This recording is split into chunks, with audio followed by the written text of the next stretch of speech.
Welcome to this edition of the first reading, where I'll go over the first reading at daily Mass so that we have an idea of how it fits into the larger salvation story. Because this week before Christmas, all of the first readings have to do with anticipating the birth of Jesus.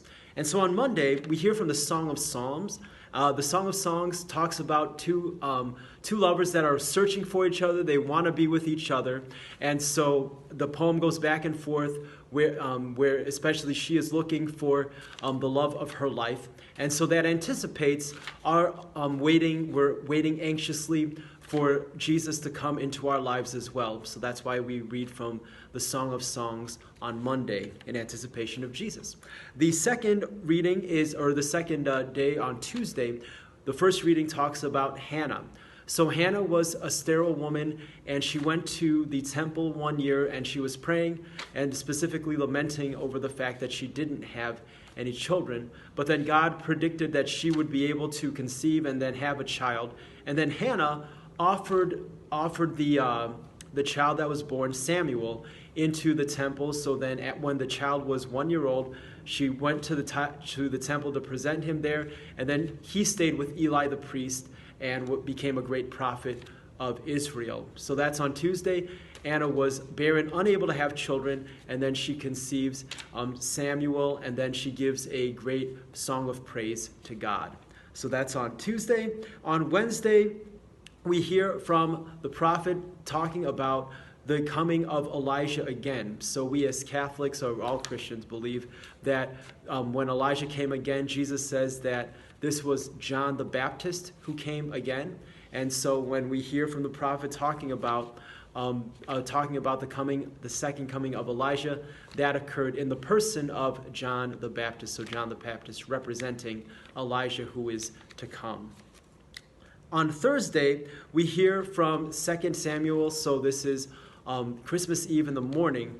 We hear the David, or King David, getting a promise from God that God will make a house of him forever, and from him his descendants, they will always have, they will reign eternally of his kingdom. There will be no end.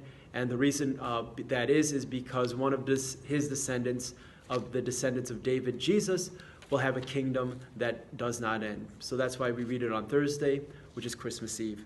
And on Friday, Christmas Day, the first reading, there are different options for the first reading. So if you look at Christmas Mass during the day, it is from the prophet Isaiah, specifically talking about how beautiful are the feet of those that bring glad tidings, that bring good news. And then it says all of the ends of the earth will see the salvation of God.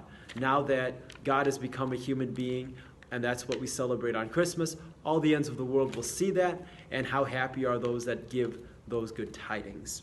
And then finally on Saturday, which is the day after Christmas, we actually celebrate the first Christian martyrs. So St. Stephen in the Acts of the Apostles, we read about his martyrdom after he was trying to tell everyone about Jesus.